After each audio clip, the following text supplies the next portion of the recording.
चिड़िया की बेटी गुड़िया हर रोज सुबह सवेरे उठती, वो अपने दांत साफ करती और नाश्ता करने के बाद अपने स्कूल चली जाती। वो अपनी मम्मा को तंग ना करती, वो तो स्कूल में पढ़ती भी बहुत अच्छा थी। पड़ोसी कौवों का बेटा जग्गू हमेशा अपनी मम्मा को तंग करता। उठो उठो बेटा, तैयार हो जाओ, स्कूल जाना है बेटा। मुझे सोने दे मम्मा, मुझे बहुत नींद आ रही है। उठते हो या एक लगाऊं? अपने पापा के डर से जग्गू जल्दी जल्दी उठता है और स्कूल चला जाता है। जग्गू, तुम आज फिर लेट आए हो। टीचर, लकड़ियाँ गीली थी, आग जलाने के लिए बहुत मुश्किल हो रही थी मम्मा को।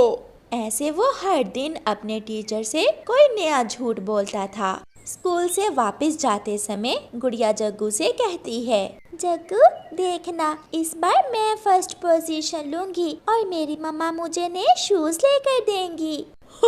तुम कभी पहली पोजीशन नहीं ले सकती हो। जग्गू तो गुड़िया से बहुत जलता था, वो हमेशा गुड़िया को तंग करता था। गुड़िया अपना बैग नदी के पास रखती है और जब गुड़िया नदी से पानी पीने जाती है तो जग्गू उसकी मैथ की बुक चुरा कर भाग जाता है। गुड़िया अपना बैग लेकर घर जाती है।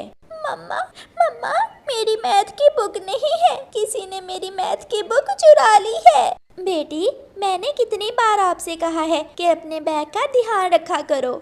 गुड़िया बहुत परेशान हो जाती है।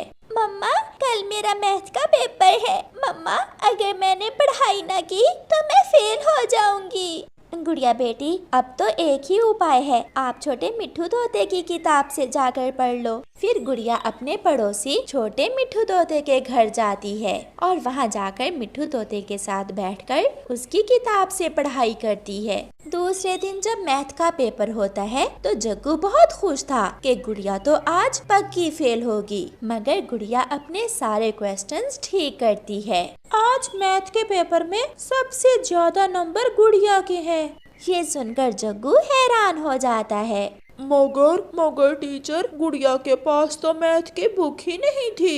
ये सुनकर गुड़िया हैरान हो जाती है। जग्गू, मगर तुम्हें कैसे पता चला कि मेरे पास मैथ की बुक नहीं है? इसका मतलब मेरी मैथ की बुक तुमने ही चुराई होगी। नहीं, मुझे नहीं मालूम तुम्हारी बुक कहाँ है। जग्गू ऐसा कहते हुए वहाँ से भाग जाता है। ऐसे ही दिन गुजरते गए और फिर एक दिन गोरी कौवी अपने बेटे जग्गू से कहती है, जग्गू सुन लो, मेरी बात कान खोल कर सुन लो। अगर पहली पोजीशन तुम्हारी नहीं आएगी तो उस चिड़िया की बेटी की भी नहीं आनी चाहिए, वरना तेरे पापा तुझे ताने देंगे।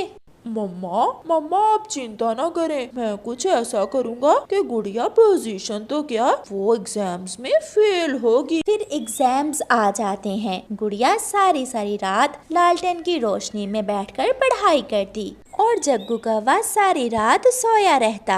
आज गुड़िया बहुत खुश थी। वो अपनी मम्मा से कहती है, मम्मा आज मेरा एग्जाम है, मैं आपका नाम रोशन करके ही घर लौटूंगी। मुझे गर्व है अपनी बेटी पर। गुड़िया अपने घर से निकलती है। रास्ते में उसे जग्गू कौवा मिलता है। वो गुड़िया से कहता है, गुड़िया आपको मेरी मम्मा बुला रही हैं। आपकी मम्मा? मैं अभी उनकी बात सुनकर ही स्कूल जाऊंगी। गुड़िया जग्गू की मम्मा गोरी कौवी के पास जाती है। आंटी, आपने मुझे बुलाया है? हाँ गुड़िया, ऐसा करना, मेरे जग्गू बेटे को थोड़ी बहुत नकल करवा देना। जब जग्गू की मम्मा गुड़िया से बात कर रही थी तो जग्गू कौवा गुड़िया के बैग से उसकी इंक निकाल लेता है। नहीं आंटी, टीचर चीटिंग करवाने वाले बच्चों को स्कूल से निकाल देते हैं। गुड़िया अपने स्कूल चली जाती है। हो गया काम जग्गू बेटा? हाँ मम्मा, हो गया, मैंने गुड़िया की इंक निकाल ली है। अभी एग्जाम शुरू होने में थोड़ा टाइम था जब गुड़िया देखती है कि उसके बैग में इंक नहीं है। मेरी इंक कहाँ गई? ऐसा कहते हुए गुड़िया भागती है।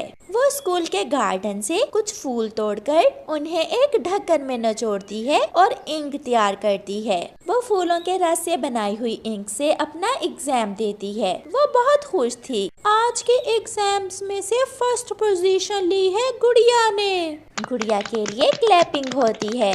टीचर, ऐसा कैसे हो सकता है? गुड़िया के पास तो इंक नहीं थी। ये सुनकर गुड़िया हैरान हो जाती है। तो इसका मतलब मेरी इंक तुमने चुराई थी? जग्गू, याद रखना, दूसरों से जलने की बजाय अपने काम पर ध्यान दिया करो तो तुम भी कामयाब हो सकते हो। प्यारे दोस्तों, इस कहानी को लाइक करना बिल्कुल मत भूलना। आपका धन्यवाद। दूर किसी जंगल में एक चिड़िया अपनी छोटी सी बेटी गुड़िया के साथ अपने छोटे से घर में रहती थी। गरीब चिड़िया अपने घर को चलाने के लिए खिलौने बेचा करती थी। गुड़िया बेटी, मैं काम पर जा रही हूँ, आप घर में ही रहना, बाहर न जाना। मुझे पता है मम्मा, बाहर बहुत ठंड है। मम्मा, क्या आपको ठंड नहीं लगती? नहीं मेरी बेटी, मम्मा को ठंड नहीं लगती, ठंड तो बच्चों को ही लगती है। अपनी बेटी से ऐसे कहते हुए मम्मा चिड़िया अपने घर से निकलती है। खिलौने खिलौने, अच्छे अच्छे खिलौने लो, रेल कार, मोटर कार और हवाई जहाज। खिलौने लो, खिलौने लो। मम्मा मम्मा, खिलौने वाली आंटी आई है, प्लीज मुझे खिलौना ले दें। बेटा जग्गू, खिलौने टूट जाते हैं। मम्मा प्रॉमिस, मैं खिलौना नहीं तोड़ूंगा।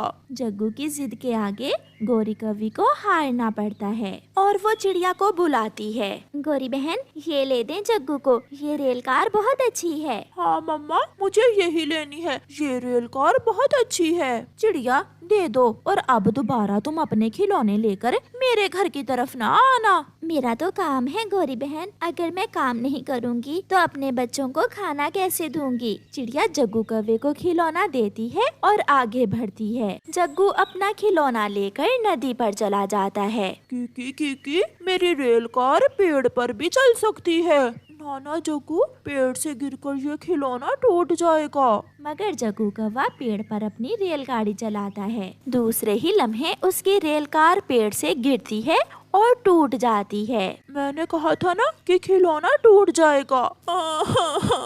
मम्मा मारेंगी, ये क्या हो गया? जग्गू रोता हुआ घर जाता है। मम्मा मम्मा, चिड़िया आंटी गंदी है, उसने मुझे ये टूटी हुई रेल कार दी है। क्या खिलौना टूट गया? नहीं मम्मा, टूटा नहीं, पहले से ही टूटा हुआ था, मैंने कुछ नहीं किया। आप मुझे हवाई मोटर ला दें, चिड़िया गंदी आंटी से। गुस्से में गोरी कवि टूटा हुआ खिलौना लेकर चिड़िया के पीछे जाती है। चिड़िया थक गई थी और थोड़ा आराम करने के लिए नदी के पास बैठी हुई थी। चिड़िया, ये लो, रखो अपनी रेल कार, ये टूटी हुई है। नहीं नहीं गोरी, ये ठीक थी, ये जरूर आपके बेटे ने तोड़ी होगी। तो क्या मैं झूठ बोल रही हूँ? रखो इसे और मुझे वो हवाई मोटर दे दो। अब ये टूटा हुआ खिलौना कौन लेगा? मैं ये वापस नहीं करूँगी। वापस नहीं करोगी? छोटी सी चिड़िया और इतनी बड़ी जबान। गुस्से में गोरी कवि चिड़िया के सारे खिलौने उठाकर नदी में फेंक देती है। लो, अब बेच लो खिलौने, बड़ी आई छोटी चिड़िया। गोरी, तुम बहुत बुरी हो, तुमने मेरे खिलौने नदी में फेंक दिए। अगर मैं ताकतवर होती तो कभी तुम ऐसा ना करती। तुम बुरी हो, तुम बहुत बुरी हो। गोरी वहाँ से चली जाती है। रोती हुई मम्मा चिड़िया वापस घर चली जाती है। मम्मा, क्या सारे ही खिलौने बिक गए? मगर चिड़िया खामोश थी। मम्मा, क्या हुआ? आप चुप क्यों हैं? बोले ना, उस गोरी की बच्ची ने मेरे सारे ही खिलौने नदी में फेंक दिए हैं। वो बहुत बुरी कवि है। मम्मा, आपने उसे मारना था, वो बहुत बुरी है, मैं उससे लड़ नहीं सकती। फिर ऐसे 2-3 दिन गुजर जाते हैं और चिड़िया के पास घर में जो खाने को था वो खत्म हो जाता है। गुड़िया बेटी, मैंने सोचा है अब मैं किसी के घर में काम कर लेती हूँ, ऐसे तो गुजारा नहीं होगा। मम्मा, किसी के घर में काम करने से अच्छा है कि आप ऊन के स्वेटर बनाकर बेचना शुरू कर दें। आप बहुत अच्छे स्वेटर बना लेती हैं। अपनी बेटी की बात मम्मा चिड़िया को पसंद आती है और फिर उस दिन से मम्मा चिड़िया ऊन के स्वेटर बनाना शुरू करती है। वो दिन रात काम करती है और मुख्तलिफ रंगों के गर्म स्वेटर बनाती है। ठंड भी बढ़ गई थी और जंगल में बर्फबारी शुरू हो जाती है। ऐसे ठंडे मौसम में चिड़िया जब गर्म स्वेटर बेचने जाती है